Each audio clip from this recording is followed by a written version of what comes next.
ప్రభునందు ప్రియమైన సహోదరులకు మన ప్రభు యేసుక్రీస్తు నామములో మీ అందరికీ వందనాలు తెలియజేసుకుంటున్నాను. గతించిన కాలం నుంచి దేవుడు మనల్ని తన పరిశుద్ధమైన హస్తంతో కాచి కాపాడి మరి ఆదివారం మన ప్రభు సన్నిధిలో మీ అందరితో మాట్లాడడానికి, దైవ సందేశాలు ఇవ్వడానికి ప్రభు ఇచ్చిన మహాకృపను బట్టి ఆయన నామాన్ని వందనాలు చెల్లించుకుంటున్నాను. మరి అందరూ బాగున్నారని అనుకుంటున్నాను. ఎందుకంటే ఆయన మహాకృపను బట్టి ఈ భయంకరమైనటువంటి ఈ యొక్క వైరస్ నుంచి, ఈ యొక్క ప్రమాదాల నుంచి కూడా దేవుడు మనల్ని కాచి కాపాడి మరి ఆ యొక్క వైరస్ బారి నుంచి తప్పించి ఇంతకాలం కూడా మనకు ఏ చింత లేకుండా కాపాడుతున్నాడంటే ఆయన ఎంతో గొప్ప ప్రేమతో మనలను ఆదరించి మరి ప్రేమించి బ్రతికించి వీళ్ళరా ఒక మంచి యోగ్యమైన జీవితాన్ని మనకి ఇచ్చి నడిపిస్తున్నందుకు ఆయన నామాన్ని వందనాలు చెల్లించుకుంటున్నాను. ఈ ఉదయకాలం ప్రభు నామం బట్టి మీ అందరికీ మరొకసారి వందనాలు తెలియజేసుకుంటున్నాను. ప్రార్థన చేసుకుందాం. మహోన్నతుడా, సర్వాధికారి, పరిశుద్ధుడా, మీ ఉన్నతమైన నామమునకు వందనాలు చెల్లించుకుంటున్నాం. ప్రభువా, దేవా, గతించిన కాలం నుంచి దినం వరకు మమ్మల్ని కాచి కాపాడి సజీవుల లెక్కలో ఉంచారు నాయన. నా ప్రియ సహోదరులు, నీ ప్రియమైన బిడ్డలు, అదేవిధంగా నాయన ఈరోజు మెసేజ్ వింటున్నటువంటి ప్రతి బిడ్డలు కూడా మీరు జ్ఞాపకం చేసుకోండి. దేవా, మాట్లాడిన ప్రతి మాట వాడి హృదయంలో నాటింపు చేయండి ప్రభువా, ఫలింపు చేయండి ప్రభువా. ప్రతి ఒక్కరు కూడా నాయన విశ్వాసంలో స్థిరంగా ఉండి మీ నిత్య రాజ్యాన్ని స్వతంత్రించుకోవడానికి సహాయం చేయండి. మరి ముఖ్యంగా నాయన మరి ప్రపంచ దేశాన్ని నాయన మరి భయపెడుతున్నటువంటి కరోనా మరి వ్యాధి నుంచి, ఈ కరోనా పురుగుల నుంచి ప్రభువా నీ బిడ్డలను కాపాడండి, బలపరచండి నాయన. మరి అదేవిధంగా నీ నామంలో నా తండ్రి నీ బిడ్డలకు ఇచ్చినటువంటి గొప్ప యోగ్యతను బట్టి మరొకసారి వందనాలు చెల్లించుకుంటూ మరి యొక్క కార్యక్రమం అంతటిని కూడా మీ మహిమార్థమై జరిగించుకొని మాట్లాడింది ఏదైనా ద్వారా మీరు మాట్లాడి మహిమను పొందుకొని యేసయ్య పరిశుద్ధమైన నామంలో ప్రార్థించున్నాము తండ్రి, ఆమేన్. ప్రభునందు ప్రియమైన సహోదరులారా, మరి ఈ ఉదయకాల సమయంలో దేవుడు మనకి ఇచ్చినటువంటి మరి మహాకృపను బట్టి మరి మనం ఈ భూమి మీద జీవించినంత కాలం కూడా మరి మన ఇష్టానుసారంగా జీవిస్తూ మరి ఆ జీవితకాలం అంతా కూడా సంతోషంగాను లేక మరి ఆ యొక్క భోగభాగ్యాలు అనుభవించు, లేక దరిద్రం అనుభవించి వాళ్ళు ఉన్నారు, శ్రమలు అనుభవించే ఉన్నారు, సుఖం అనుభవించే ఉన్నారు.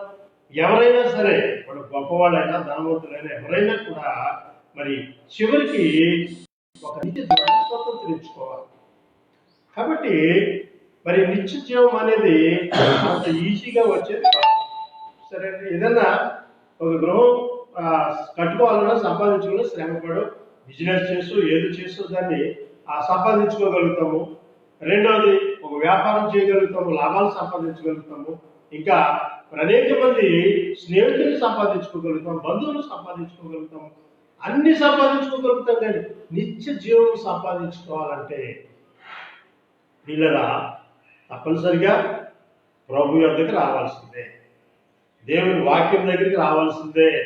లేకపోతే ఆ నిత్య జీవం అనేది పొందడానికి అంత సులువైనది మాత్రం కాదు. కాబట్టి దైవ గ్రంథంలో ప్రభు అనేటువంటి యేసుక్రీస్తు వారు ఈ భూమి మీద ఉన్నప్పుడు మరి అనేక మంది ప్రభు దగ్గరికి వచ్చి ఆయనను అనేక రీతులుగా అడిగారు. ఎందుకంటే నిత్య జీవం కావాలి వాళ్ళకి. ఎందుకంటే లోకంలో సంపాదించుకున్నాము, గొప్పవాళ్ళుగా ఉన్నాము, ఎన్నో చేశాము, కానీ చివరిగా మనకు కావాల్సిందంటే నిత్య జీవం. ఇది అప్పటికప్పుడు దొరికేది కాదు. ఎందుకంటే మరి మేము ఆ లాస్ట్ దినాల్లో ఆ దేవుణ్ణి విశ్వసిస్తే, ఆ లాస్ట్ దినాల్లో దేవుణ్ణి అంగీకరిస్తే ఆ నిత్య జీవాన్ని సంపాదించుకోవడం అనేది కూడా చాలా అవివేకం అయిపోతుంది. కానీ పిల్లరా మొదటి నుంచే మన బాల్యం నుంచి కూడా దేవుని యందు భయభక్తులు కలిగి జీవించినటువంటి వారు ధన్యులవుతారు. అలాగే ఎవరి ప్రాయంలో దేవుని యందు భయభక్తులు కలిగి జీవించిన వారు కూడా ధన్యత సంపాదించుకుంటారు. ఇంకా అదేవిధంగా అనేకులు మరి ఈ లోక పాపములకు లోనైపోయి దేవునికి దూరస్తులైపోయి ఇష్టానుసారంగా జీవిస్తూ తినుము త్రాగుము సుఖించు లేక ఈ లోకాశలో అనేక ప్రదేశాలకు వెళ్ళి మరి ఎంతో వాటిని ఏమంటారు ఎంజాయ్ చేస్తూ వాటి ఏదో సంతోషిస్తూ నేను పలానా ప్రాంతంలోకి వెళ్తాను, ఖాళీ ఉన్నాడు, పలానా ప్రాంతాన్ని దర్శిస్తాను నాకు తిరిగి సమయంలో, ఇలాంటి విషయాలన్నీ జ్ఞాపకం చేసుకుంటూ ఉంటారు. కానీ ప్రియమైనటువంటి వాళ్ళరా దేవుడు మనకిచ్చినటువంటి ఒక గొప్ప యోగ్యమైనటువంటి జీవితం ఏమిటంటే పిల్లరా, మరి ఆ నిత్య జీవమును సంపాదించుకోవడం కొరకు ఈ భూమి మీద మనం జీవించాలని ఆయన లేఖనాలు చెప్తున్నాయి. కనుక ప్రభు ఈ భూమి మీదకి వచ్చినప్పుడు ఏ ఒక్కరు కూడా పాపము చేసి మరి ఆ శరీరంలో సంబంధమైనటువంటి పాపములకు లోనైపోయి ఆత్మ సంబంధమైన మరణం పొందకుండా ఉండాలి, నిత్య జీవం పొందాలి, నిత్య రాజ్యాన్ని సంపాదించుకోవాలని ప్రభు ఎన్నో రీతులుగా ఆయన మన ద్వారా లేకపోతే అనేకమైనటువంటి కొన్ని స్టోరీస్ కూడా చెప్పి వారిని ఆ యొక్క మార్గంలో నడిపించడానికి ప్రభు ఎన్నో విధాలుగా మరి ఆయన గొప్ప కార్యాలు చేశాడు. ఈరోజు మరి మనం లూకాసు వార్త 10వ అధ్యాయము 20వ వచనం మనం చూసుకున్నట్లయితే ప్రియులరా, 25, 26, 27 వచనాలు చదువుకుందాం. ఒకప్పుడు ధర్మశాస్త్రోపదేశకుడు లేచి, బోధకుడా, నిత్య జీవమునకు వారసులకు నేనేమి చేయవలను అని ఆయనను శోధించుచూ అడిగాడు. అందుకు ఆయన, ధర్మశాస్త్రం అందు ఏమి రాయబడి ఉన్నది, నీవేమి చేయుచున్నావని అతను అడుగుగా అతడు, నీ దేవుడైన ప్రభువును నీ పూర్ణ హృదయముతోను, నీ పూర్ణ మనసుతోను, నీ పూర్ణ శక్తితోను, నీ పూర్ణ వివేకముతోను ప్రేమించవలననియు, నిన్ను వలె నీ పొరుగు వారిని ప్రేమించవలని వ్రాయబడి ఉన్నదని చెప్పాను. వీళ్ళరా, మరి దేవుని యొక్క వాక్యము మనం చూసినట్లయితే ప్రభు ఎందుకు వచ్చాడు, వచ్చి పైగా ధర్మశాస్త్రోపదేశకుడు, ధర్మశాస్త్రాన్ని బోధించేటటువంటి వ్యక్తి, ఆయనకు కూడా నిత్య జీవానికి వారసుడు అవ్వడానికి ఏమి చేయాలో కూడా తెలియనటువంటి పరిస్థితిలో ఉన్నాడు. సరే, ఎందుకంటే బోధిస్తున్నారు కానీ బోధకులు పరలోకానికి వెళ్తామో వెళ్ళడం కూడా ఎవరికి తెలియదు. కానీ వాళ్ళు అంటారు, అందరినీ పరలోకానికి నడిపించేస్తాము, మనమే ఎత్తపడతాము, మనమే వెళ్తాము, లేక మన సంఘమే మనం ఆ పరలోక రాజ్యాన్ని స్వతంత్రించుకుంటాం, ఈ విధమైన మాటలు చెప్తారు. కానీ ప్రియులరా, నిత్య జీవానికి వారసులు కావాలి, దాన్ని స్వతంత్రించుకోవాలి, దాన్ని సంపాదించుకోవాలంటే ప్రభు వారు చెప్పినటువంటి విషయాన్ని మనం చూసుకున్నట్లయితే మొట్టమొదటిది ఏమిటంటే ధర్మశాస్త్రం ముందు వ్రాయబడి ఉన్నది. ఎందుకంటే నువ్వు ధర్మశాస్త్రాన్ని బోధిస్తున్నావు, దానిలో వ్రాయబడి ఉన్న దాన్ని నువ్వు గ్రహించుకోలేకపోతున్నావు. చదువుతున్నావు, బోధిస్తున్నావు, చెప్తున్నావు, అన్ని చేస్తున్నావు, నీవు మాత్రం గ్రహించుకోలేకపోతున్నావు. ఎందుకంటే చెప్పడం మటుకు చెప్తున్నావు కానీ నువ్వు చేయలేకపోతున్నావు. ఇతరులు వినాలి, చేయాలని ఆలోచిస్తున్నా కానీ నువ్వు మాత్రం చేయట్లేదు. అందుకే ఈ ధర్మశాస్త్రోపదేశంతో వచ్చేసింది డౌట్. ఆ స్వయంగా జీవాధిపతి అనేటువంటి యేసు ప్రభు వారి దగ్గరికి వచ్చాడు. సరే, ఆ స్నేహితులు కానీ బంధువులు కానీ ఎవరిని అడగలేదైనా. ఆ యొక్క జీవాధిపతి అనేటువంటి ప్రభు యొద్దకు వచ్చాడన్నాడు, మరి బోధకుడా, బోధకుడా. సరే, ఆయన కూడా ఒక ధర్మశాస్త్రాన్ని బోధించే వ్యక్తి. ఇక్కడ యేసు ప్రభు వారి యొక్క బోధనను విన్నప్పుడు వాళ్ళందరికీ కూడా ప్రభు చేసినటువంటి అద్భుత కార్యం, మహత్కార్యం, ఆయన మాటలు, ఆయన చేసిన ప్రతి కార్యము చూసినప్పుడు నిజముగా నిత్య జీవులకు ఈయన వారసుడు. ఈయన చెప్పిన మాటలు విన్నట్లయితే ఈ నిత్య జీవ మాటలు, వీటి నుంచి మనం తొలగిపోకుండా వాటిని విన్నట్లయితే మనము నిత్య జీవాన్ని స్వతంత్రించుకుంటాం. కాబట్టి ప్రియులరా, మరి ఆ వ్యక్తి వచ్చి అంటున్నాడు, నిత్య జీవములకు వారసుడు కావాలి.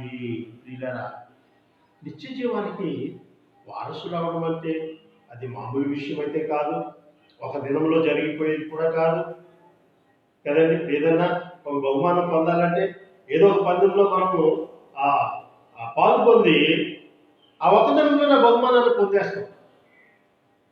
లేకపోతే ఏదైనా ఒక స్వాస్థ్యాన్ని కూడా కొన్ని ఆ విషయాల్లో ఒక రోజులో సంపాదించుకునే వాళ్ళు కూడా ఉంటారు, ఏదో విధంగా వాళ్ళు తెలివితేటల చేత. అలాగే మరి ఒక దినంలో అనేక మందిని మనం సంపాదించుకోగలుగుతాం, ఒక దినంలోనే మన ప్రాణాన్ని కూడా పోగొట్టుకుంటాం.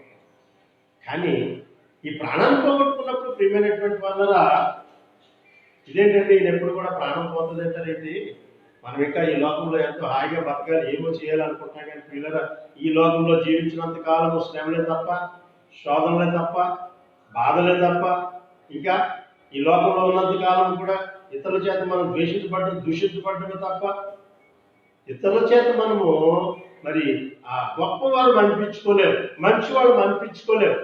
బంధువులు అంతే, మనము పెట్టినంత కాలము తింటారు, మనం ఎప్పుడైతే ఆఫ్ చేస్తామో అప్పుడే మనం చెడ్డోళ్ళం అయిపోతాం.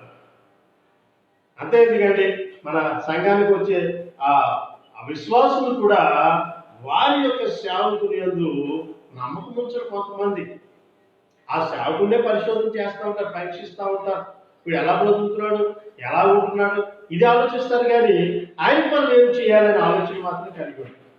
అందుకే ప్రభు చెప్తున్నాడు, నువ్వు నిత్య జీవానికి వెళ్ళాలంటే కొన్ని విషయాలు చేయాలి, నువ్వు చేయించుకోవడం కాదు. నిత్య జీవం వెళ్ళిపోవాలి, నేను ఆస్తులు సంపాదించుకోవాలి. నిత్య జీవం వెళ్ళాలి, నేను ఇక్కడ మంచి గృహాలు సంపాదించుకోవాలి, గృహాలు కట్టుకోవాలి, గొప్పవాళ్ళు కావాలి, అందరూ మా దగ్గరికి వచ్చి తినిపోవాలి, మేము ఎవరింటికి వెళ్ళకూడదు. ఇలాంటి మాటలు కూడా మాట్లాడుకునే వాళ్ళు ఉంటారు. కానీ ప్రియమైనటువంటి వాళ్ళు నిత్య జీవం ఏం చెప్తుందంటే, మొట్టమొదటి విషయం ఏమిటంటే, నీ దేవుడైనటువంటి వీళ్ళరా ప్రభువును. సరే, ఒక దేవుడు ఉన్నాడు, ఆయన ప్రభు అయి ఉన్నాడు, లోకానికే ప్రభు. ఆయన ఈ లోకాన్ని పరిపాలిస్తున్నాడు, ఆయన లోకాన్ని ఏలుతున్నాడు.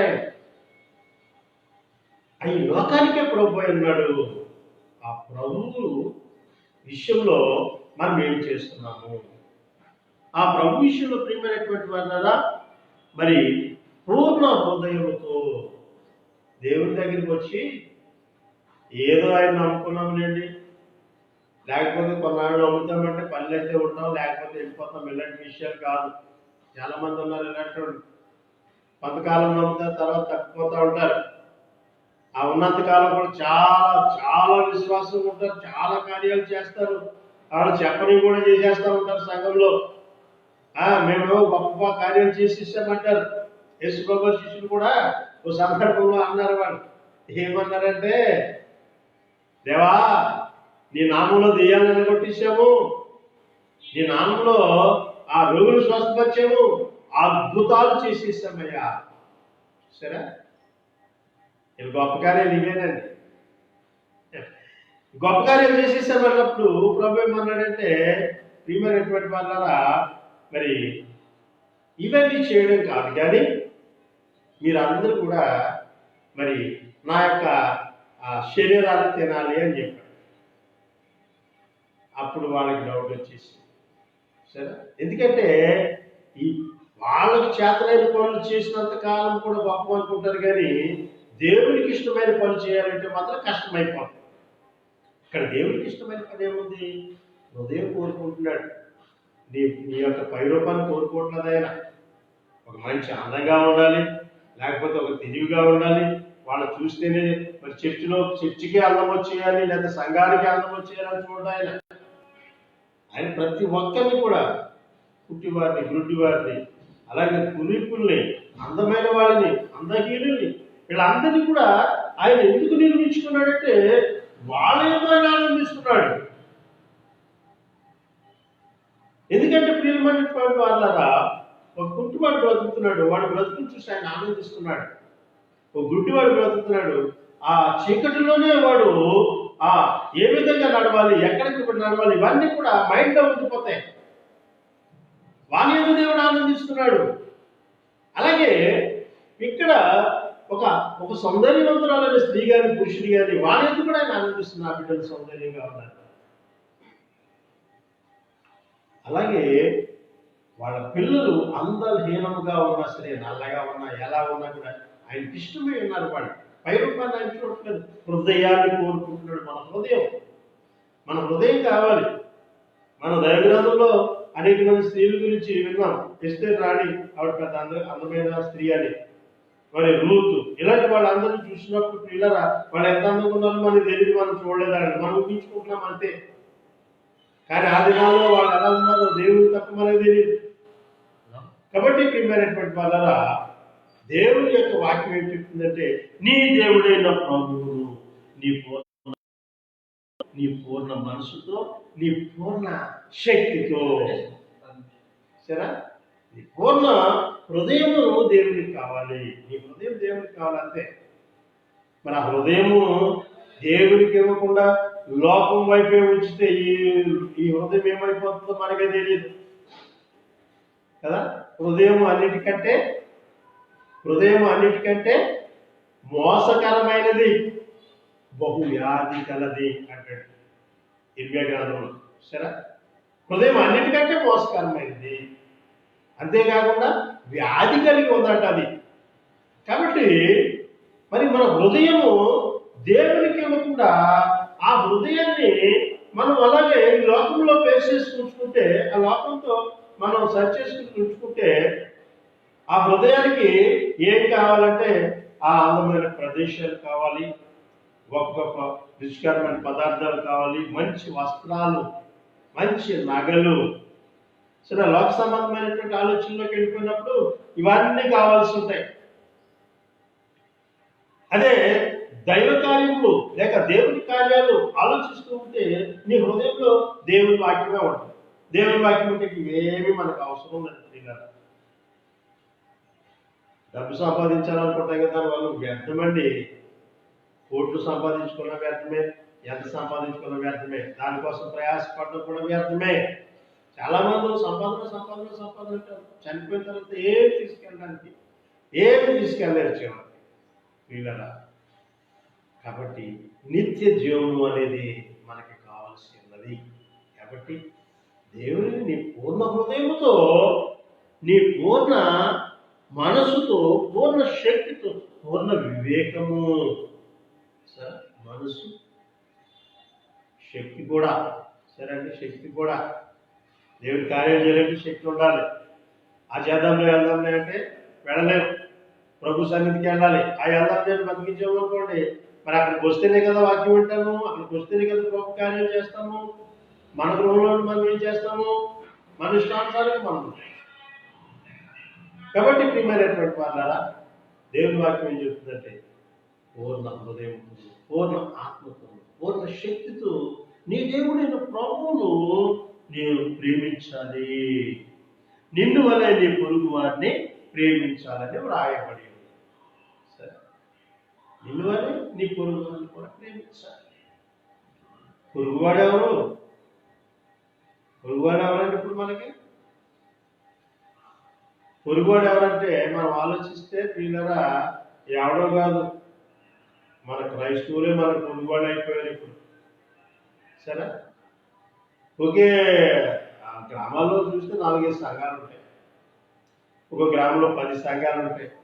ఇక పట్టణాలంటే కొద్దిగా లేదు, కొన్ని వేల సంఘాలు ఉంటాయి. కానీ అక్కడ వారి సేవకులకు వారు చెప్పేటటువంటి వారి విషయాలు ఏముంటాయో నాకు తెలియదు. కానీ ఒక్క విషయం మాత్రం వాళ్ళకి ఏం బోధిస్తారంటే, వేరే సంఘానికి మీరు వెళ్ళకూడదు, వేరే సంఘస్థులతో మీరు మాట్లాడకూడదు, వేరే సంఘస్థులు మన సంఘం లాగా మరి మంచివాడు కాదు. మళ్ళీ వాళ్ళందరూ మాట్లాడుకుంటూ ఉంటారు. కానీ సంఘానికి విరోధం. వీళ్ళరా యేసుప్రభు వారు తన స్వరక్తి సంఘము అది ఏ విధంగా ఉండాలని కోరుకున్నాడంటే, ఇలాగ ఒకరికొకరు వేరుపడిపోవాలి, ఒకరినొకరు దూషించుకోవాలని చెప్పలేదు ఆయన. ఎందుకంటే ఎఫెసీ పత్రిక 5:27 చెప్తాడు. ఎందుకంటే ఆ సంఘము ఆయన ఎదుట ఎలాగ ఉండాలంట. చూడండి ఒకసారి ఎఫెసీ పత్రిక చూస్తున్నాం.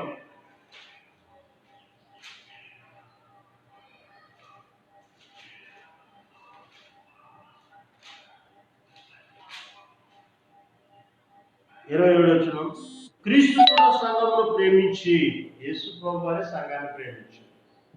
మనుషులు ప్రేమించడం. సరే, యేసు ప్రభు వారు సంఘాన్ని ప్రేమించాడు. ఆ సంఘం ఎలా ఉండాలని కోరుకుంటున్నాడు ప్రియులారా? ఆ సంఘము కళంకమైనను ముడతైనను అంటే సంఘము ఏ విధమైనటువంటి ద్వేషంగా కానీ, దోషంగా కానీ, పాపం చేయడం కానీ ఇలాంటివి ఉండకూడదు. కళంకం ఉండకూడదు. ముడత అయినను అట్టిది మరి ఏదైనాను లేక అది పరిశుద్ధమైనది గాను నిర్దోషమైనది గాను మహిమగల సంఘం గాను ఆయన తన ఎదుట దాన్ని నిలవబెట్టుకోవాలని సరే ఆ సంఘాన్ని ఆయన ఎదుట నిలబెట్టుకోవాలని వాక్యంతో మొదట స్నానం చేత దాన్ని పరిశుద్ధపరిచి పవిత్రపరిచి తన కోసము దానికోసం ఆయన తన ప్రాణాన్ని అర్పించుకున్నాడు. సరే, అంత ప్రేమ దేవునికి సంఘం పైన ఉంటే ఇప్పుడు ఒక సంఘానికి సంబంధం లేదు. ఆ సంఘం వాళ్ళేంటో ఈ సంఘం వాళ్ళకి తెలియదు, వీళ్ళెవరో వాళ్ళకే తెలియదు. ఆ సంఘాన్ని నడిపించే నాయకుడి పేరు మాత్రం కావాలి కానీ అక్కడ ఆ పద్ధతులు కానీ మాటలు కానీ ఆ ప్రేమ కానీ మీరెవరో మాట్లాడుకుంటారు తప్ప ఒకళ్ళొకరు ప్రేమించుకోరు. మన ఇక్కడ కూడా ఎవరు బాధలు వాడయ్యే, ఎవరు మార్గాలు వాడయ్యే, కానీ ఒకే మార్గం అని మాత్రం వీళ్ళకి తెలియదు. సరే, దేవుని యొక్క మార్గం ఒకటే, పురాతనమైన మార్గం ఏదని అడిగి తెలుసుకున్న అందులో ప్రవేశించండి అని చెప్తాడు ఇర్మియా ప్రవక్త. మార్గంలో నిలిచోడమన్నాడు. అనేకమైన మార్గాలు ఉన్నాయి. ఈ అన్ని మార్గాలు కూడా నిత్య జీవానికే తీసుకెళ్ళిపోతాయి అనుకుంటే ఎలాగా? ప్రపంచంలో ఉన్నటువంటి సంఘాలను చూస్తే ఎన్ని మార్గాలు కనబడుతున్నాయి మనకి. అసలు ఏ మార్గాలలో కూడా ఎవరికి తెలియదు. కానీ నిదానించి చూస్తే నీకు దైవ గ్రంథంలోనే ఉంది. ప్రభువైన యేసుక్రీస్తు వారు ఆయన స్వరక్తం ఇచ్చి సంపాదించినటువంటి ఒక సంఘం ఉంది దైవ గ్రంథంలో ప్రియుల. మరి అది ఆయన యొక్క నామం కలిగినటువంటి సంఘం ఉంది. ఆ సంఘంలో దేవునికి వాక్య సంబంధమైన ఆరాధనే తప్ప, ఆత్మ సంబంధమైన ఆరాధనే తప్ప వేరే ఆరాధనలు ఏమీ ఉండవు. అక్కడ ఇతరులను ద్వేషించండి, ఇతరులను దూషించండి, ఇతరులని వాళ్ళతో మాట్లాడద్దు, వాళ్ళకి మన విరోధులని చెప్పదు అక్కడ. సరే, అందరూ సమానమే. దేవుడి దృష్టిలో మనం అందరూ సమానమే. ప్రియులారా, దేవుడిని ప్రేమిస్తున్నామా, మనం ద్వేషిస్తున్నామా? దేవుడిని ప్రేమిస్తున్నాము కానీ ఆయన నమ్మినటువంటి వ్యక్తులు మాత్రం మనం దూషిస్తున్నాం. కాబట్టి ఒక బోధకుడు చెప్పినటువంటి మరి ఆ మాటలు ఇంకొక బోధకులు విమర్శిస్తూ ఉంటారు. నీకు నచ్చింది నువ్వు చెప్పాలి, ఆయనకు నచ్చింది ఆయన. ఎవరికి దేవుడి జ్ఞానము పరిమాణం చెప్పిన వారి పరిమాణం చెప్పిన వాడికి జ్ఞానం ఇచ్చాడు. అందులో వాళ్ళు చేసేటటువంటి కార్యము వాళ్ళు చేస్తున్నప్పుడు ప్రియమైనటువంటి వాళ్ళ వాళ్ళకి ఎంతవరకు తెలుసు అంతవరకే మాట్లాడతారు. ఇదంతా మాట్లాడాలంటే ఎవరికి జ్ఞానం సరిపోదు. ఈ దైవ గ్రంథం అంతా చెప్పాలంటే జ్ఞానం ఎవరికి సరిపోదు. నేను సాటివాడిని, నేను చెప్పగలవాడను, ఈ గ్రంథం అంతా చెప్పగలవాడిని అనేవాడు ఎవరు నేనే. ఒకవేళ ఉన్నారనుకోండి, వాడు చాలా గొప్పవాడు. దేవుని దృష్టిలో, మనుషుల దృష్టిలో, లోకం దృష్టిలో చాలా గొప్పవాడుగానే ఉంటారు వాడు. కాబట్టి మేము కొన్ని విషయాలు మనము చూడండి, మరి గాయపరచబడినటువంటి వాడికి గాయం కట్టి మందేసి దాన్ని మార్పించేలాగా మనం చెప్పే వాక్యము పాప సంబంధమైనటువంటి ఆ మార్గంలో ఉన్నటువంటి వారిని ఆ పాప మార్గం నుంచి ఆయన విడుదల చేసి నీతి మార్గం నడిపించడానికి దైవ గ్రంథంలో మరి మనం ఆ దేవుని యొక్క వాక్యాన్ని బోధిస్తున్నాం. కాబట్టి ఇక్కడ ప్రభు అంటున్నాడు, నిన్ను వల్ల పొరుగు వారిని ప్రేమించాలి. ఇక్కడ ఈ ధర్మశాస్త్ర ఉపదేశకుడికి ఎవరో పొరుగు వాడు తెలియలేదు. సరే, ఏమంటున్నాడు ఇక్కడ? అందుకే నీవు సరిగా ఉత్తరం ఇచ్చితివి, అలాగు చేయము, అప్పుడు జీవించదు అని అతనితో చెప్పాను. సరే, ఇంకేమంటున్నాడు? అయితే తాను నీతిమంతుడైనట్టు కనపరచుకొని కోరాను. అతడు అవును కానీ నా పొరుగు వాడని యేసుని అడిగాను. సరే, విన్నాడు మంచిగా, ప్రియులారా చక్కగా విన్నాడు.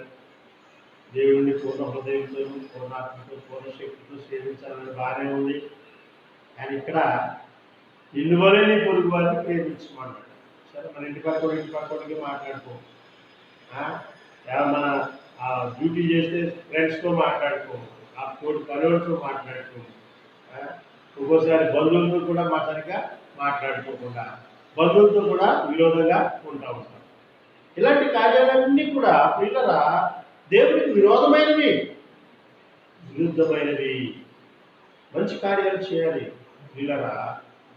దేవుడు అంటున్నాడు, మొట్టమొదటి నీ హృదయం ఇస్తే, నీ హృదయం దేవునికి ఇస్తే ఆటోమేటిక్గా మరొక నీ హృదయంలో దేవునికి ఎప్పుడైతే స్థానం ఇచ్చామో ఊరుగాడికి కూడా ఆటోమేటిక్గా స్థానం దొరికేస్తుంది.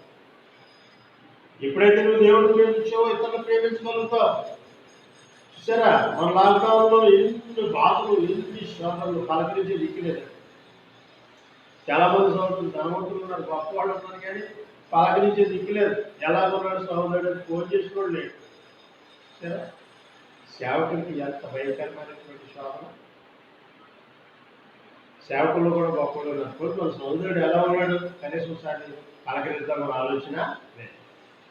సరే, విమర్శిస్తారు. మరి ఆ సహోదరుని ప్రేమించడం పోయి విమర్శిస్తూ ఉంటారు. ఇక్కడ పొరుగువాడు ఎవరు అంటే ప్రియులరా, ఆ యేసు ప్రభు చక్కని ఉపమానం చెప్పాడు అక్కడ. అందుకు యేసు ఇక్కడ మనుషుడు యెరూషలేము నుండి యెరికో పట్టణంలో వెళుచు దొంగల చేతిలో చిక్కెను. వారు అతని బట్టలు దోచుకుని అతనిని కొట్టి పరప్రాణముతో పీల్చిపోయి. ఉపమానం చెప్తున్నారు యేసు ప్రభు. ఒక వ్యక్తి యెరూషలేము నుంచి యెరికోకి వెళ్తున్నాడు. మంచి స్థలం నుంచి చెడ్డ ప్రాంతానికి వెళ్తున్నాడండి. మంచి ప్రదేశం. సరే, ఇప్పుడు కూడా చాలామంది తెలియక మన దేశము పాలుతైన ప్రపంచ దేశం అని చెప్పాలి. అసలు ఇండియా అంటే, ఇండియాలో మంచి పంటలు, అర్థమైందా, మంచి ప్రేమ కలిగిన వ్యక్తులు. ఇండియాలో ఉన్న ప్రతి ఒక్కరు కూడా ఏ రాష్ట్రానికి వెళ్ళినా ఎక్కడికి వెళ్ళినా కూడా నేను పలానా చోట్ల తెచ్చినట్టు ఆటోమేటిక్గా ప్రేమిస్తారు. అలాంటి ప్రేమ ఉంది ఇండియాలో. అలాంటి ప్రేమ ఉన్న ఇండియాని విడిచిపెట్టి ఇతర దేశాలకు వెళ్ళిపోతూ ఉంటారు సంపాదించుకోవడం కోసం. అలాగే బయలుదేరి ఉంటాడు ఈయన కూడా. యెరూషలేముకి వదిలిపెట్టేసి యెరికోకి బయలుదేరాడు. మరి వ్యాపారం చేస్తాడు, దేనికి వెళ్తున్నాడో తెలియదు, కానీ మరి ఒక మంచి అయోగ్యుడిగానే వెళ్తున్నాడు. కానీ దారిలో దొంగలు అతన్ని పట్టుకుని అతని దగ్గర ఉన్న వాడిని దోచుకుని అతన్ని కొట్టడం జరిగింది. అంటే అతని దగ్గర కూడా కొంత డబ్బు ఉండవచ్చు, లేక బట్టలు ఉండవచ్చు, ఇద్దరు వ్యాపారి కావచ్చు.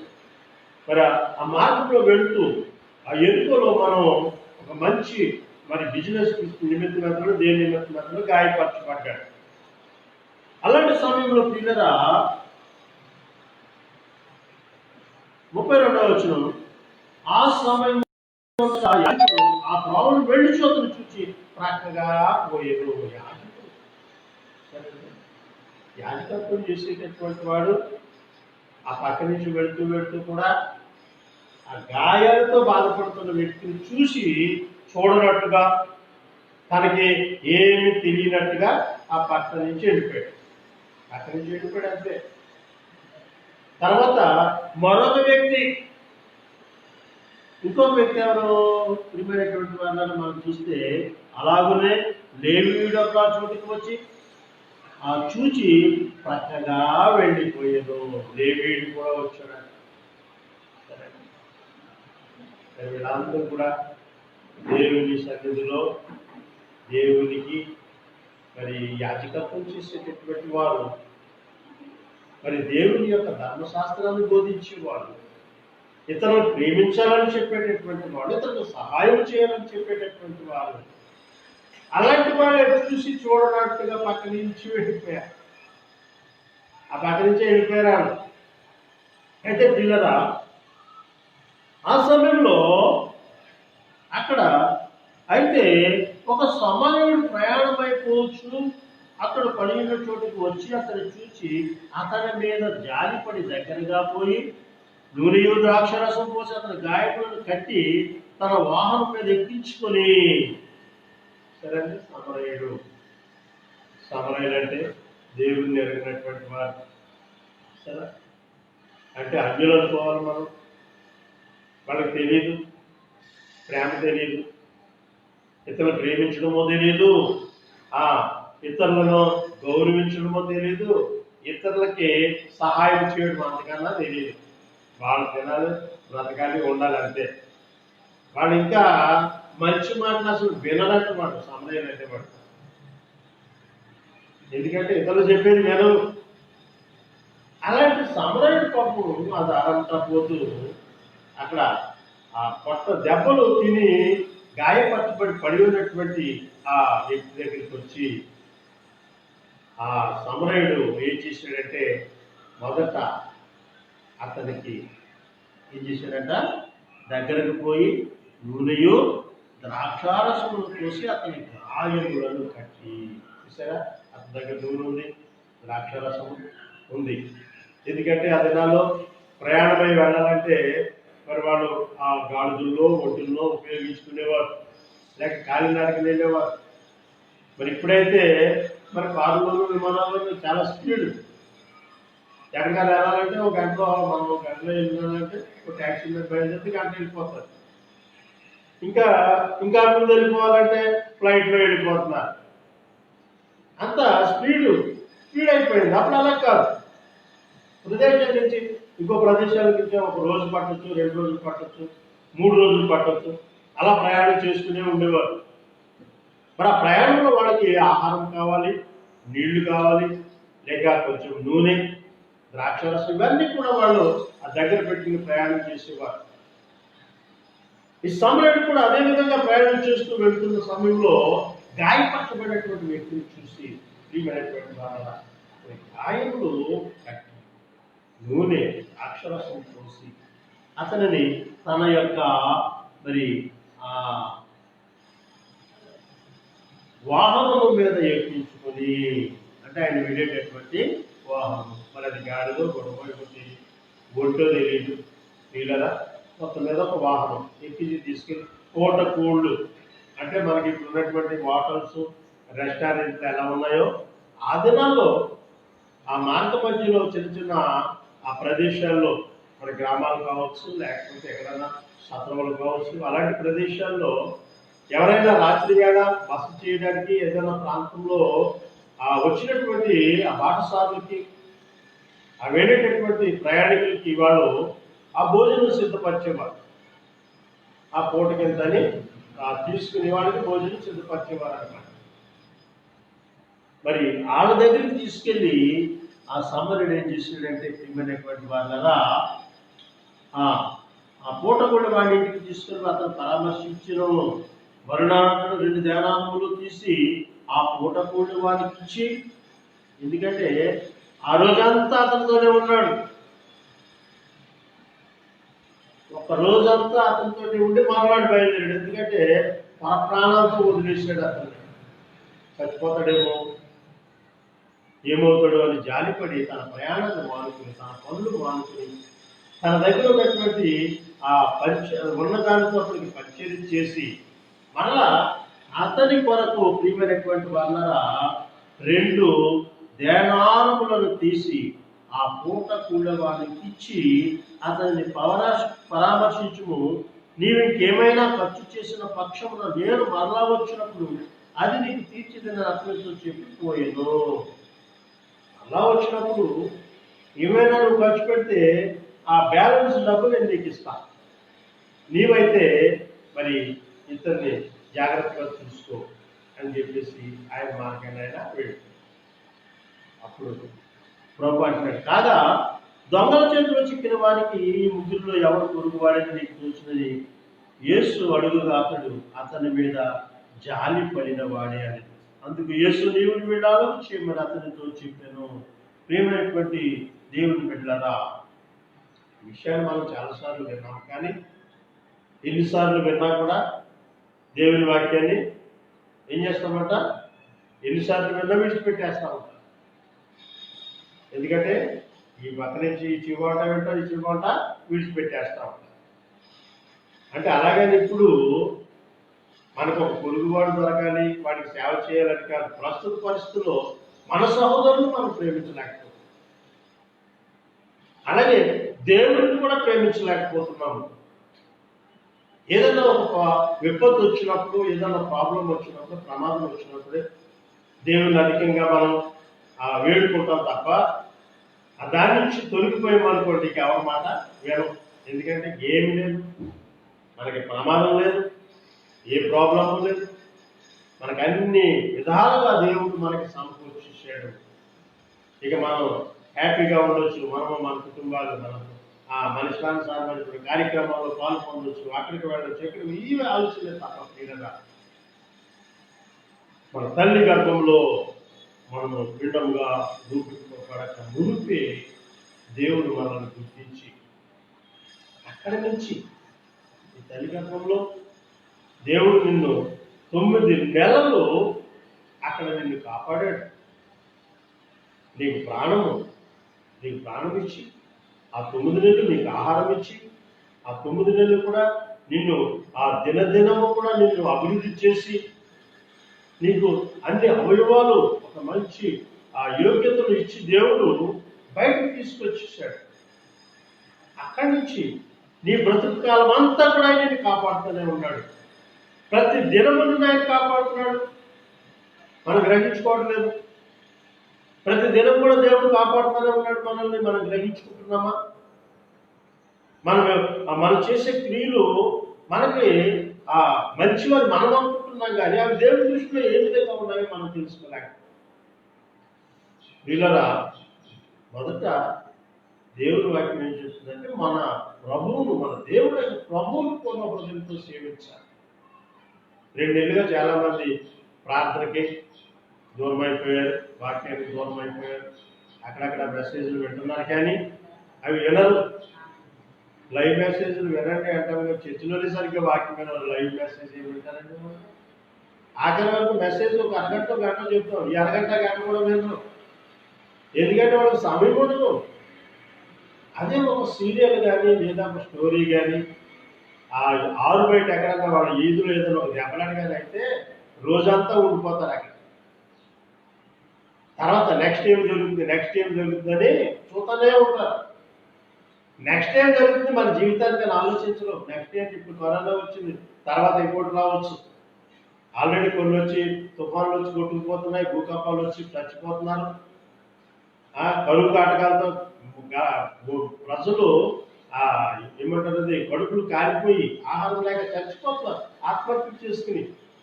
మనకు మంచి ఆహారం ఇచ్చి దేవుడి దినాన్ని మనం కాపాడాడంటే ఆ దేవుడికి మనం కృతజ్ఞతలు చెల్లించుకుంటున్నామా? అసలు ఆ దేవుడి గురించి నీకు వివరించి ఈయన నీ దేవుడు, ఈయనని విశ్వాసం ఇస్తే నువ్వు నిత్యజీవం పొందుతావు అని నీకు బోధించే నీ సేవకుడు కూడా నువ్వు గుర్తుంచుకోవట్లేదు. ఎంతసేపు కూడా నేను సంపాదించుకోవాలి, నేను ముందుకెళ్ళాలి, నా కుటుంబం బాగోవాలి. కానీ వీళ్ళరా నువ్వు మంచిగా జీవించాలి అంటే నువ్వు జీవించి ఉండాలి. మొదట మన జీవం ఎక్కడిది? దేవుడిచ్చిందే కదా. దేవుడు నీకు జీవాన్ని సమస్తము ఫ్రీగా ఇచ్చాడు, ఆయన ఏం తీసుకోవట్లేదు. చూడండి, ఇప్పుడు ఏదైనా రోగం వచ్చిన హాస్పిటల్కి వెళ్తే ఆ వైద్యం చేయడానికి కొన్ని లక్షలు బిల్లు వేస్తారు, పైగా మేము బతికించామంటారా? దేవుని కృప లేకపోతే ఎన్ని లక్షలు ఖర్చు పెట్టి డాక్టర్ వైద్యం చేసినా కూడా మనం బ్రతుకున్నామంటే మన జీవం ఎక్కడి నుంచి వచ్చింది? దేవుడి నుంచి వచ్చింది కదా. దేవుడైన యెహోవా నరుని నిర్మించి వానికి జీవవాయువు బదులుగా నరుడు జీవాత్మాయువు. అంటే ఆత్మ అంట మన ప్రాణము ఎక్కడిదంటే దేవుడి నుంచి మనకు కలిగినటువంటిది. మనుషుల వల్ల కలిగింది కాదు, డాక్టర్ల వల్ల కలిగింది కాదు, మందుల వల్ల కలిగింది కాదు. ఒక వైరస్ వచ్చిందంటే అది మనం సృష్టించుకున్నది. మనం చేసినటువంటి తప్పిదం వల్ల, మనం చేసే ప్రయోగాల వల్ల వైరస్ వస్తూ ఉంటాయి. చూడండి, సముద్రం ఒడ్డున ఆ సముద్రం అంట, సముద్రంలోకి ఒక నావ కానీ పడవ లేక ఒక బోటు కానీ వేసుకుని సముద్రంలో కనీసం 1 కిలోమీటర్ దూరం మనం వెళ్ళిపోయిన తర్వాత వెనక్కి తిరిగి చూస్తే భూమి ఏమో కిందకి, సముద్రము పైకి ఉంటుందంట. అప్పుడు భూమి కంటే సముద్రం ఎత్తెత్తుగా ఉందా అని చెప్పి మనం ఆశ్చర్యపోవాల్సి వస్తుందంట. మరి భూమి అంత బలంగా ఉన్నా, సముద్రం ఎత్తెత్తుగా ఉన్నా కూడా ఆ భూమిని దాటుకుని సముద్రము ఎందుకు ప్రవహించి మరి బయటకు వచ్చి మనుషులు చంపట్లేదు? దేవుడు దానికి ఒక అద్భుతం చేశాడు. అక్కడ ఏం వేసాడంటే ఇసుక. సరే, ఇసుక వేసాడంట. సముద్రం పొంగి రాకుండా ఇసుక. సముద్రం బట్టి ఏం దొరుకుతుంది? ఇసుక దొరుకుతుంది. మరి మనుషులు ఏం చేస్తారు? ఇలా ఇసుక తవ్వేస్తున్నారు. తవ్వినప్పుడు ఆ సముద్రం ఏమైపోతుంది?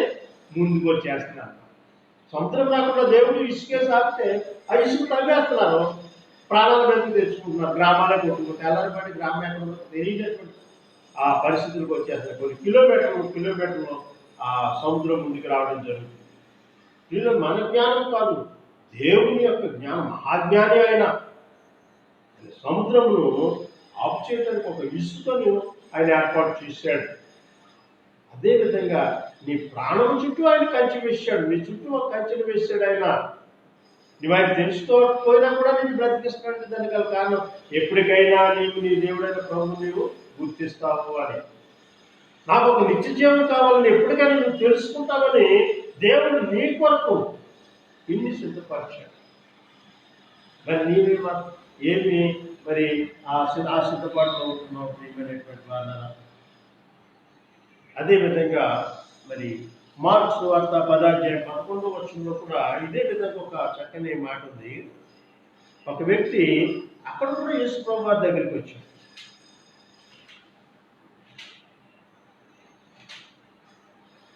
17వ వచనంలో మనం చూస్తే, ఆయన బయలుదేరి మార్గంలో పోచుండగా ఒకడు పరిగెత్తుకుని వచ్చి ఆయన ఎదుట మోకాళ్ళుని, సద్బోధకుడా, నిత్య జీవన వారసుని ఇతను కూడా అదే డౌట్ ఉంది.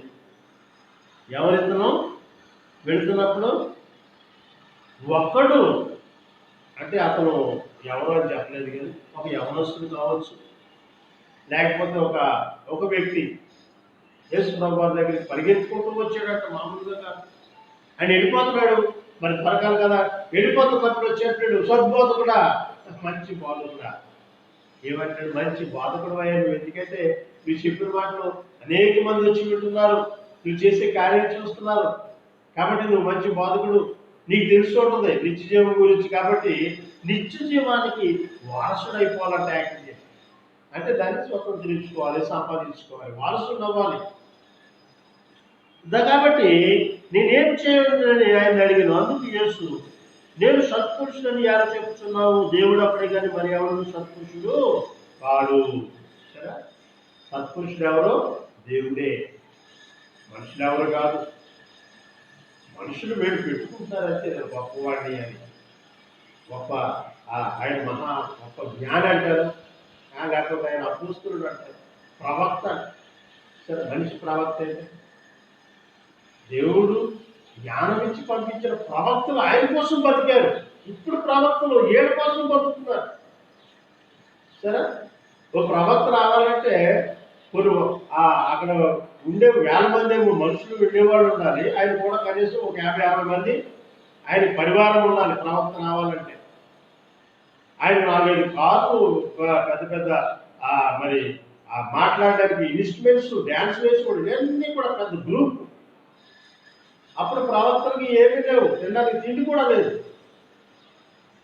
సరే, అలాంటి ప్రవక్తలు బయలుదేరి నిత్య జీవం అంటే తెలియకుండా చేసేసారు మనుషులు. అసలు నిత్య జీవం కాదు ఇప్పుడు మనుషులకు కావాల్సింది. ఏం కావాలంట? మంచి ఉద్యోగాలు కావాలి, మంచి జీతాలు కావాలి, మంచి సంపాదన కావాలి, ఇంకా అందరిలో కూడా ఒక మంచి మెప్పు కావాలి, గుర్తింపు కావాలి. నిత్య జీవం అవసరం లేదు. నిత్య జీవం ఎవరు కావాలంటే నిత్య జీవము అనుకుంటున్న వాళ్ళు కూడా ఉన్నారు. ప్రియులరా, నిత్య జీవం గురించి తెలుసుకోవడానికే పాపం ఒక వ్యక్తి పరిగెత్తుకుంటూ వచ్చి నేను ఏం చేయాలి, వారసుని అవ్వాలంటే ఏం చేయాలని అడిగినప్పుడు ప్రభు ప్రియులరా, నరహత్య చేయవద్దు, వ్యభిచరించవద్దు, దొంగిలించవద్దు, అబద్ధ సాక్ష్యము పలుకవద్దు, మోసపుచ్చవద్దు.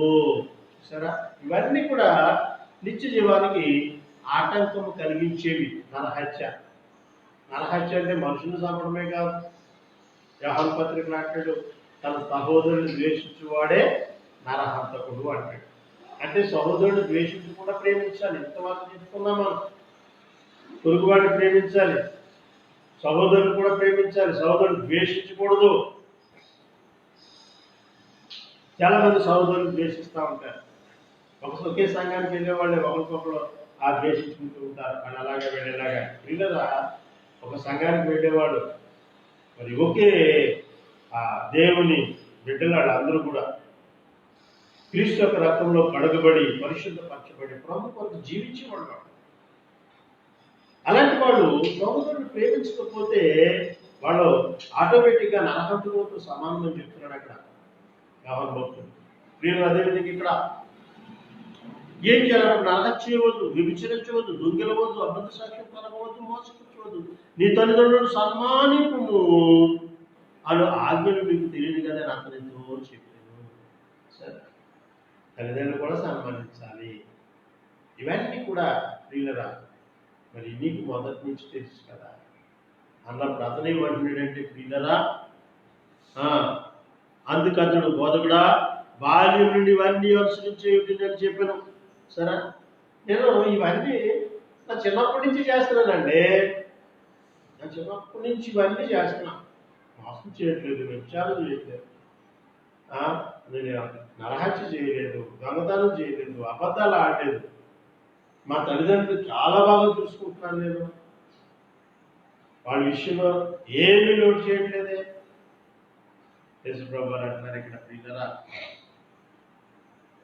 యేసు అతన్ని చూసి అతన్ని ప్రేమించి నీకు ఒకటి కొదువుగా ఉన్నది. చూసారా, ఆయన ప్రేమించాడంట. అతనికి కొదువై ఉన్నా కూడా దేవుడు అతన్ని ప్రేమించాడు. యేసు ప్రభు అతన్ని ప్రేమించి ఎంతో ప్రేమగా ఒక చక్కని మాట చెప్తున్నాడు అతనికి.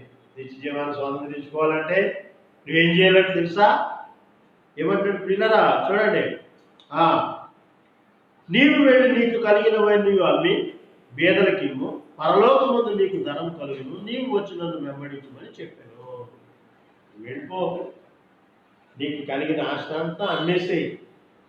ఇంకా చాలా బిల్డింగ్లు ఉన్నాయి, నీకు పొలాలు ఉన్నాయి, అవన్నీ అమ్మేసి అవి అమ్మినప్పుడు వచ్చినటువంటి ధనము పేదలు చాలా మంది ఉన్నారు. సరే, కొన్ని 2000 సంవత్సరాలు కాదు, కొన్ని వేల సంవత్సరాల నుంచి కూడా పేదవాళ్ళు ఉన్నారు, ఇప్పుడు ఉన్నారు, అప్పుడు ఉన్నారు, ఇప్పుడు ఉన్నారు, ధనవంతులు ఉన్నారు, దరిద్రులు ఉన్నారు ప్రియులరా. కాబట్టి వాళ్ళందరికీ పంచిపెట్టేస్తే నీ ఆస్తి పంచిపెట్టేసే వాళ్ళకు నీకు ఏ ఆశ ఉండదు. సరే, అక్కడక్కడ పొలం ఉందనుకోండి, పొద్దున్నే లేచి పొలం వెళ్ళిపోతాం. ఎక్కడన్నా మన ఇల్లు, మనం ఉన్న ఇల్లు కాకుండా ఇంకో 2 ఇంటి ఎక్కడన్నా కొన్నాం అనుకో, మరి వాళ్ళు సరిగ్గా ఉంటున్నారా లేదా, ఆ ఇల్లు ఎవరైనా చూసుకుంటున్నారా లేదని ఆ ఇంటి కూడా చూసుకుంటా ఉంటాం. ఇక రాత్రి నిద్రపోయిన ఆ ఎండ మీద, పొలాల మీదే ఉంటుంది తప్ప మన మనసు దేవుడి మీద ఉండదు, ఒక ప్రార్థన మీద ఉండదు, కనీసం మనం మంచిగా భోజనం చేయాలని ఆలోచన కూడా ఉండదు, ఆకలి కూడా ఉండదు వాళ్ళకి. కొంతమంది వెళ్తే దీన్ని కూడా మానేసేసి ఆ పొలాల గట్టులో లేకపోతే ఆ బిల్డింగ్ దగ్గర కూర్చునే ఉంటారు. ఇదంతా మన ఆస్తి, మన స్వాస్థ్యము అని చూసుకుంటారు తప్ప చనిపోయిన తర్వాత ఇదేది మనకి రాదని ఆలోచన ఎవరికి కలిగి ఉంటుంది. కాబట్టి ప్రియులారా, ఎంతకాలము మనం జీవించిన ఈ వ్యర్థమైన బ్రతుకే ఇది వ్యర్థమైన బ్రతుకు. ప్రియులారా, నువ్వు అనుకుంటున్నావు నేను నూతన కార్యాలు చేస్తున్నాను, నూతనమైన దినాలు నాకు వస్తున్నాయంటున్నావు. నూతనమైన దినాలు ఏమున్నాయి? నూతనమైన ఒకటి వచ్చింది ఇప్పుడు. దాన్ని కొంతకాలానికి ఆ సాదృశ్యంగా చెప్పుకుంటారు మనుషులు. అదే కరోనా. చాలా వ్యాధులు వచ్చినాయి, కానీ ఆ వ్యాధులు ఏమింత భయపెట్టలేదు. ఇప్పుడు దైవజనులు భయపడుతున్నారు, దానికి విశ్వాసులు భయపడుతున్నారు. మరి దైవజనులు అంటే ప్రియులరా, వాళ్ళ గురించి ఒక మాట ఉంది, ఏంటంటే ఇలాంటి వ్యాధులు ఏమి వాళ్ళకి రావంట. అసలు విషయం తాగినా చచ్చిపోరంటాడు ఆ దైవజనులు. ఇంకా ఆ మరణకరమైనది ఏంటంటే సావరాలు, ఇంకా వాళ్ళు దెయ్యాలు వెళ్ళగొడతారు. చాలా దేన్ని ఆశించిన మళ్ళీ వాళ్ళు అని దైవజనుల గురించి చెప్తుంది. దైవజనులు మరి ఆ మరణకరమైనది కాదు, వాళ్ళు మంచి మంచి పదార్థాలు తింటారు, వాళ్ళు మామూలు విషయం కూడా కాదు. కాబట్టి ప్రియమైనటువంటి వాళ్ళ ఎప్పుడైతే నీ ఆస్తి అమ్మన్నాడో వాడికి చాలా బాధ కలిగేసింది. ఏంటి, నాకు ఉన్నంతా అమ్మేస్తే నన్ను గుర్తించి కూడా నా ఆస్తిపోతే నన్ను ఎవడు పలకరిస్తాడు? సరే, ఆస్తిపోతే ఎవడు పలకరించడం అనుకుంటున్నాడు. ప్రియమైనటువంటి ఆయన ఏమన్నాడంటే నన్ను వెంబడించమన్నాడు. ఇంతకంటే గొప్ప విషయం ఏముంది? యేసు ప్రభువుని వెంబడించాను. యేసు ప్రభువుని వెంబడించడం ఇవే వెంబడిస్తారు. సరే, ఇలాంటివన్నీ వెంబడించి ప్రియులరా, మరి ఇప్పుడు చూడండి, మరి సంఘాల్లో కూడా కొన్ని కఠినమైన విషయాలు వచ్చినాయి. అవి చాలా చాలా కష్టం. ఆరాధన జరిగించుకోండి, కానీ మీరు చేయాల్సింది ఏంటంటే అక్కడికి వచ్చినటువంటి ఆ విశ్వాసులకి మనం చేసే పరిచర్య వాళ్ళు ఇచ్చేది కూడా సరిపోదు. అంత అంత కఠినమైన చెప్పారు. వాళ్ళు శానిటైజ్ చేయాలి, వాళ్ళు టెస్టులు చేసి వాళ్ళు పిలవాలి, వాకింగ్ చెప్పండి, వాళ్ళు వెళ్ళిపోయి మళ్ళా అంతా సేవకులు కడుక్కోవాలి. ఏ విశ్వాసం అడగరు, వస్తారు వెంటనే వెళ్ళిపోతారు. ఈ సేవకురాలు మాత్రం ఇవన్నీ కడుక్కోవాలి, మళ్ళీ మళ్ళీ అడిగినట్టు రోగం రాకుండా ఉండాలంటే ఈ పనులు ఏడు చేసుకోవాలి. శరీర సంబంధమైన దానికి భయపడుతున్నాం కానీ ఆత్మ సంబంధమైన దానికి భయపడడం లేదు. నిత్య జీవం కోసం వీళ్ళు ఆలోచించుకున్నది కేవలము ఈ లోక సంబంధమైన దానికి ప్రాధాన్యత ఇస్తున్నారు. కొన్ని సంవత్సరం అంతా మరి ఎంతో ప్రయాసపడి చదువుకున్న విద్యార్థులు ఎగ్జామ్ రాయడానికి లేదు. గవర్నమెంట్ వాళ్ళు కూడా విద్యార్థులు ఏమైపోతారో అని ఆలోచిస్తున్నారు. క్రీడల్లో వాళ్ళు ఏమైపోతారో, వాళ్ళందరూ గుంపుగా ఎగ్జామ్స్ రాస్తే ఒకవేళ ఏదో ప్రాంతంలో అది వచ్చినట్లయితే మొత్తం ప్రభుత్వానికి చెడ్డ పేరు వచ్చేస్తుంది. ఆ ప్రభుత్వం అనేకులు నిందిస్తారు. ఇలాంటి రాకున్నప్పుడు ఎగ్జామ్స్ ఎలా పెట్టారు మీరు అని అడుగుతారు. అప్పుడు వరకు సైలెంట్గా ఉంటున్నాడు. సమస్య వచ్చిన తర్వాత నిలదీసే వాళ్ళు ఎక్కువైపోతూ ఉంటారు. అందుకే వాళ్ళు గొప్ప జ్ఞానంతో ప్రభుత్వం వాళ్ళు ఏం చేస్తారంటే పరీక్షలు వాయిదా వేసేసారు. అంటే ఏమో రద్దు చేసినా చేసేయచ్చు, మనం చెప్పలేము. కాబట్టి మరి చర్చిలో మాత్రం కంగారు పడిపోతున్నారు. 2-3 నెలల నుంచి మాకు ఆరాధన లేదు, పెట్టేసుకోవాలి, పెట్టి ఎక్కడ పెట్టుకుంటారు. ఈ సంఘంలో ఒక్కడికి కరోనా వచ్చినా మొత్తం సంఘం అందరూ వెళ్ళిపోవాలి, పాస్టర్ కుటుంబం అంతా వెళ్ళిపోవాలి, అది ఆలోచించట్లేదు. వాడి నుంచి మనకి ఏమో వస్తాయని ఆశపడుతున్నాయి కానీ ప్రియులరా ఎంత పోతుందో ఎంత నష్టపోతుందో ఆలోచించట్లేదు. దేవుడు అని చెప్పాడు, ప్రియులరా మేలైనది చేయడానికి అలాగే చేయడం వారికి ఇస్తామా. మేలైనది చేయాలి అంటే ఏం చేయాలంట? ఆగిపో, 2 నెలలు ఆగలేవు, ఇంకో నెల 2 నెలలు ఆగలేవా? ఇప్పుడు నీ చర్చిలో సంఘానికి నువ్వు వాక్యం చెప్పకపోతే వాళ్ళందరూ ఏమైపోతారని నువ్వు ఆలోచిస్తున్నావు. నీ గురించి నువ్వు చెప్పుకుంటున్నావు, నువ్వేమైపోతావు అని ఆలోచిస్తున్నావు తప్ప వాడేమైపోతారని ఆలోచిస్తే నేను ఇల్లు ఆరాధన పెడతాను, ఎంత చేస్తాను అంత చేస్తానని ఎవరో చెప్పాలి. కాబట్టి ఇప్పుడు ప్రార్థన చేయాలి.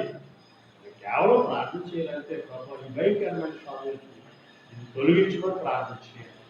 విశ్వాసం కూడా ప్రభు ఈ యొక్క సమస్య నుంచి మమ్మల్ని తప్పించమని ప్రార్థన చేయాలి. అంతేగాని ప్రియమైనటువంటి వాళ్ళు దానికి భయపడిపోయి మరి దాడులు ఎట్లా చూడండి, రోడ్డు మీద మరి కొంచెం ఏమంటారో లాక్డౌన్ సడలింపు చేశారు కొన్ని ప్రాంతాలు. అక్కడికి వెళ్తే భయం అయిపోయింది. ఇప్పుడు అలా ఉన్నారు జనం, ఒకళ్ళ మీద ఒకళ్ళు వెళ్ళిపోవడం, అస్సలు కంట్రోల్ లేదు. ఇంకా కంట్రోల్ ఎక్కడ అవుతారు? గవర్నమెంట్ అక్కడికి ఎన్నో జాగ్రత్తలు తీసుకున్న మనుషులు కంట్రోల్ అవ్వట్లేదు. రోగం వచ్చి సత్యసత్తా మాట్లాడు తప్ప కంట్రోల్ అవ్వట్లేదు. అందుకే ప్రియుగా అది ఎవరి కోసం? మరి ఎవరి కోసం చెప్తున్నారు? మన కోసమే, మన ప్రాణ రక్షణ కోసమే. మన కంట్రోల్లో ఉండాలని గవర్నమెంట్ వాళ్ళు ఎన్నో జాగ్రత్తలు తీసుకుంటున్నారు. నీ ప్రాణం కోసం నువ్వు జాగ్రత్త తీసుకోవాలి. అదేవిధంగా వాక్యం కూడా అదే చెప్తుంది. నీ దేవుడైన ప్రభువు నిన్ను కాపాడుతున్నాడే, నీ కుటుంబాన్ని కాపాడుతున్నాడు, నీ సంఘాన్ని కాపాడుతున్నాడు. అలాంటప్పుడు ఇంతవరకు కూడా నీ సంఘంలో ఎవరికి కూడా ఏ విధమైన వ్యాధి రాలేదు, నీకు ఏ విధమైన వ్యాధి కాలేదు, నీ కుటుంబానికి ఏ విధమైన నష్టం కలగకుండా ప్రభు నిన్ను కాపాడడానికి ఆయన కృతజ్ఞతాస్తులు చెల్లించుకోవడం మానేసి నేను ఎప్పుడు ఆరాధన చేసుకోవాలి, నేను ఎప్పుడు వీళ్ళందరినీ పిలుచుకోవాలి, నేను ఎప్పుడు వీళ్ళందరినీ పోగేసుకోవాలంటే వీళ్ళరా భయంకరమైన దినం ఇది. మహాభయంకరమైన దినం అంటే ఇదే సరే. ఎందుకంటే ప్రైవేట్ గ్రంథంలో రాశాడు ఇవన్నీ జరుగుతాయని. మహాశ్రమలు, తెగులు ఇదే. మిడతలు కూడా వస్తాయని చెప్పాడు. సరే, మొట్టమొదటి వచ్చినాయి మిడతలు ఎప్పుడు? ఐగుప్తు దేశంలో ఇశ్రాయేలు ప్రజలను వాళ్ళు హింసించినప్పుడు వాళ్ళు విడుదల చేయడానికి దేవుడు అప్పుడు కూడా మిడతలు వాడుకున్నాడు. అదేవిధంగా ఇప్పుడు కూడా మిడతలు వస్తున్నాయి. ఆఖరి దినాల్లో, ప్రభు ఆఖరి సమయంలో ఇవన్నీ జరుగుతాయి అన్నాడు. ఆ మిడతలు మనం తినే ఆహారం తినేస్తున్నాం, గంటలు తినేస్తాయంట. ఓ సంవత్సరానికి సరిపడా ఆహారము ఒక గంటలో తినేసి వెళ్ళిపోతాయి. దాన్ని మనం గమనించుకోవడం లేదు. ఇవన్నీ శ్రమలు అంటే ఇవే పిల్లల. ఈ శ్రమలు మరి ఇంకా మనం పొందించుకోవడానికి ప్రయత్నం చేయకూడదు. ఆరాధన విషయంలో దేవుడు మన హృదయంలో ఉండాలి. అదే చెప్పాడు, నీకు హృదయంలో ఉండాలి కానీ దేవుడు నువ్వు ఎక్కడికో వెళ్ళి ఏదో చేస్తే కాదు. నీ హృదయంలో దేవునికి స్థానం ఇవ్వాలి. నీవు దేవుడి కొరకు సిద్ధపరిచి తీసుకెళ్ళి నీ సేవకుడికి ఇచ్చి ప్రార్థన చేయించి నీ కుటుంబంలో నువ్వు సంతోషంగా జీవించేం కాదు. అంతేగాని నేను అక్కడికే వెళ్ళి ఇవ్వాలి, అక్కడే ఉండాలి అంటే పిల్లరా, అక్కడ ఏముంది అంటే అందరూ ప్రేమ కలిగిన వాళ్ళే ఉన్నారు, కానీ వాళ్ళందరికీ కూడా భయంకరమైనటువంటి ఒక వ్యాధి కూడా మన మధ్యలో సంచరిస్తుంది. దాన్ని గమనించుకోవాలి. అది కంటికి కనిపించేది కాదు. సరే, భయంకరమైన వర్షం వస్తుంది, బయటకు వెళ్ళకుండా ఉంటాం. గొడవలు వాన వచ్చేస్తుంది, మీద పడతాయేమో అని. లేకపోతే అక్కడ ఏదైనా ప్రమాదం జరుగుతుందని తప్పించుకుంటాం. ఎవరైనా మన మీద దెబ్బలాంటి వస్తే మరి దాక్కోవడమో లేకపోతే ఏదో సమర్థించుకోవడం చేయగలుగుతాం. కానీ అలాంటి విలోది కాదు ఇది. కనిపించినటువంటి వ్యాధి ఎవరికి సోకుతుందో తెలియదు. చూడండి, వైద్యులు మరి దివారాత్రులు కూడా వాళ్ళు చేస్తున్నారు వైద్యము, వాళ్ళకు కూడా సోకుతుంది. వైద్యం చేసేవాళ్ళు కూడా. సరే, ఏదో సామెత ఉంది, నా బంగారు పుట్టలో వేలు పుడితే పుట్టనా అనేసి ఏమన్నట్టు, ఈ వైద్యులు ఆ వ్యాధి కలిగినటువంటి వాడిని బాగు చేయాలని పెడితే వాళ్ళకు కూడా వ్యాధి వచ్చేస్తుంది. ఆ డ్యూటీ చేసే పోలీసు వారికి వచ్చేస్తుంది. ఇంకా ప్రియమైనటువంటి వాళ్ళ మరి బయట పనులు చేసే వాళ్ళు అనేక మందికి ఈ వ్యాధి వస్తుంది. కానీ ఆ వ్యాధి వస్తుంది, వెళ్ళిపోతుంది, ఏం కాదు. కానీ ప్రియులారా, మన యొక్క వ్యాధి పాపం అనే భయంకరమైన వ్యాధి. దాని నుంచి బయటపడి నిత్య జీవం పొందాలంటే ప్రభు యొక్క వాక్యాన్ని వినాలి. ప్రభు యొక్క వాక్యాన్ని విని దాన్ని అనుసరించినట్లయితే నీవు నీ కుటుంబం రక్షించబడతావు. నిన్ను నీ కుటుంబాన్ని రక్షించుకోగలుగుతావు. నిన్ను నీ యొక్క మరి ఆ సహోదరులు రక్షించుకోగలుగుతావు. ప్రార్థన చేసుకుందాము. దేవుడు మనకిచ్చినటువంటి ఈ మాటలను మరొకసారి మనం జ్ఞాపకం చేసుకుంటాం. వినాలి ప్రియులారా. కొంత ప్రయాసపడి చెప్పడం దేని కొరకంటే మీ కొరకే. ఎంతోమంది ఎన్నో కార్యాలు చేశారు ఎవరి కోసం? మన కొరకు. ఈ దైవగ్రంథం రాయబడిన ఎవరి కోసం అంటే మన కొరకే. కాబట్టి చూడండి, దినాలు చాలా మంది మరి పరిశుద్ధులైనటువంటి బిడ్డలు ఎన్నో విషయాలు మనం బోధిస్తున్నారు. చాలా మంది వారు చెప్పే విషయాన్ని మనం ఈజీగా తీసుకుంటున్నాము. ఒకప్పుడు యేసుబాబు వారు చెప్పారు, అలాగే తర్వాత కూడా అపోస్తలులు, ఆ తర్వాత శిష్యులు, ఇప్పుడైతే అనేక మంది మరి సేవకులు, బోధకులు అనేక విధాలుగా బోధిస్తున్నారు.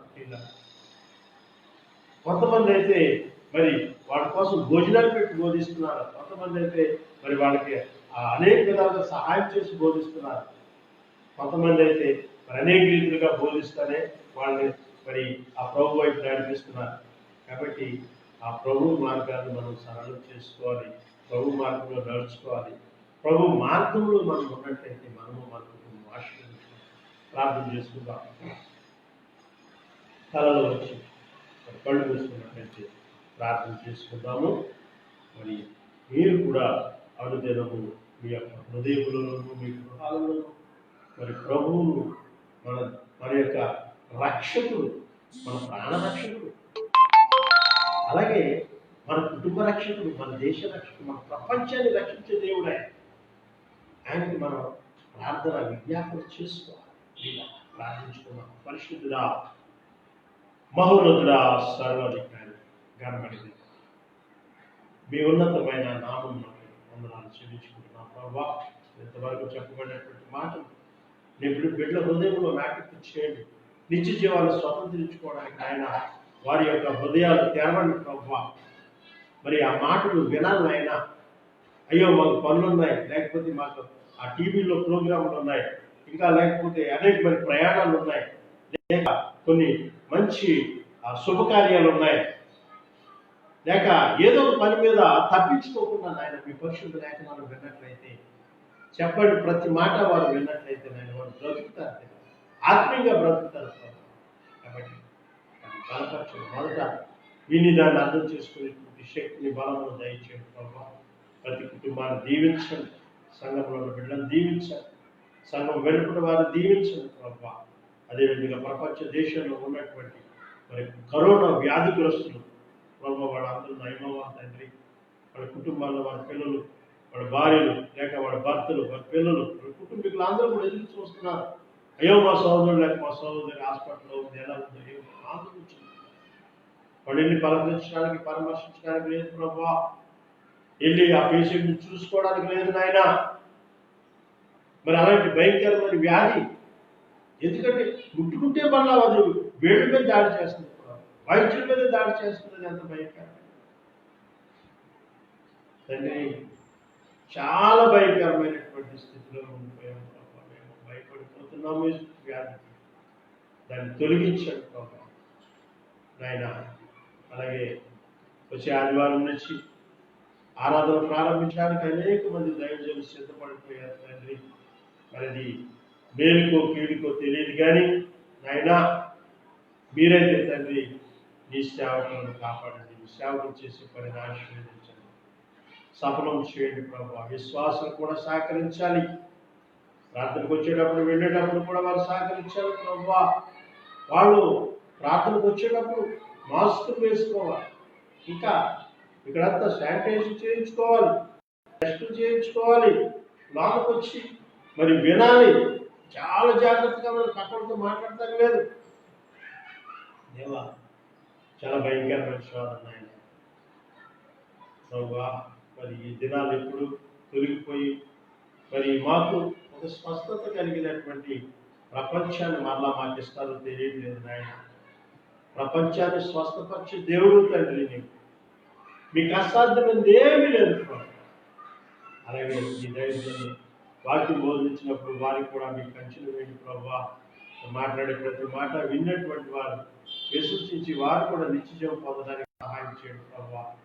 నాయన మరి కాలం 2 నెలలు కూడా సుమారుగా 5-6 నెలల నుంచి కరోనా ప్రపంచంలో అనేక ప్రాంతాల్లో ఉంది. సుమారుగా 200 దేశాల కంటే ఎక్కువగా వ్యాపించి ఉంది నాయన. కాబట్టి దాన్ని కంట్రోల్ దేవుడు నీవే నాయన. ఆ వ్యాధిని కంట్రోల్ చేయాలంటే మీరే, ఇంకెవరు దాన్ని కంట్రోల్ చేయలేదు నాయన. అనేక మంది సైంటిస్టులు దానికి విరుడు కొరకు ఆయన మరి చేస్తున్న ప్రయత్నం సఫలం చేసిన త్వరలో దేవా మరి దాన్ని కనుక్కొని నాయన మరి వ్యాక్సిన్ కొరకు ప్రభావ అన్ని దేశాలకి ఉపయోగించుకుని మరి బయటపడడానికి తగిన సహాయం ఇచ్చేయండి. అందరికీ కూడా మీకు ఆహ్వానించండి. అదేవిధంగా క్రైస్తవ కుటుంబాలన్నింటినీ మీరు ఆశీర్వదించండి ఆయన. ఆయా ప్రాంతాల్లో, ఆయా దేశాల్లో నాయన ఉన్న మా సహోదరులు ఇతర పోషణాత్మక ప్రభావ అమెరికా దేశంలో కానీ మరి అరేబియా దేశాల్లోనూ అనేక దేశాల్లో ప్రభావ అరబిక్ కంట్రీస్లో ఉన్నారు నాయన. ఉదర పోషణాత్మక బిడ్డల్ని, కుటుంబాన్ని అక్కడ కూడా ఉన్నటువంటి వాళ్ళని వ్యాధి విడిచిపెట్టట్లేదు. కాబట్టి నాయన మరి యజమానునికి వస్తే ఎవరన్నా పరామర్శిస్తారు, కానీ పని చేసుకునే వాడికి వస్తే నాయన మరి మామూలుగా వ్యాధి వస్తేనే పరామర్శించాలంటారు ప్రభు. అక్కడ వాళ్ళని అలాంటిది ఇలాంటి వ్యాధి వస్తే కనీసం చచ్చిన వాళ్ళతో సమానంగా తినాలి. కాబట్టి ఆ బిడ్డను బ్రతికించండి, వాళ్ళ చుట్టూ మీ కంచెలు వేయండి, భయాన్ని పోగొట్టండి దేవ, వాళ్ళకి స్వస్థత అనుగ్రహించండి. అదేవిధంగా మరి నీ నామంలో నాయన మరి నీ యొక్క వాక్యం చేత జీవిస్తున్న ప్రతి బిడ్డను కూడా బహుగా ఆశీర్వదించండి. సమయంలో నాయన ప్రార్థించుకుంటా ప్రతి ఫలాన్ని మీ బిడ్డకు దయచేయండి. వచ్చే ఆదివారము దేవా మరి జరుగుతున్నటువంటి కార్యాలు, ఆరాధనలు మీకు మహిమకరంగా, బిడ్డలకు ఆరోగ్యకరంగా, అన్ని దేశాలకు స్వస్థత కలుగులాగా మీకు చూపండి. యేసయ్య పరిశుద్ధమైన నామంలో ప్రార్థిస్తున్నాము తండ్రి. తండ్రి దేవుని ప్రేమ, మన ప్రభువును రక్షకుడు యేసుక్రీస్తు పరిశుద్ధాత్మ తండ్రిని సహవాసం వీడు మనందరికీ సదాకాలం తోడుగా ఉంది. అందరికీ వందనాలు. నామంలో తెలియజేస్తున్నాను. మరి విన్నటువంటి మీరు మరి యొక్క మాటలు ప్రతి ఒక్కరికి కూడా షేర్ చేసి మీ బంధువులకు, మీ స్నేహితులు కూడా పంపించి మరి మా పరిశుభ్రమైన మాటలు విన్నాగిన మరి మాకు సహకరించాలని కోరుకుంటున్నాము. మరి ప్రభుత్వమైతే వచ్చే ఆదివారం మళ్ళా మనం ఏ సమయాన్ని కలుద్దామని మిమ్మల్ని కోరుకుంటున్నాం.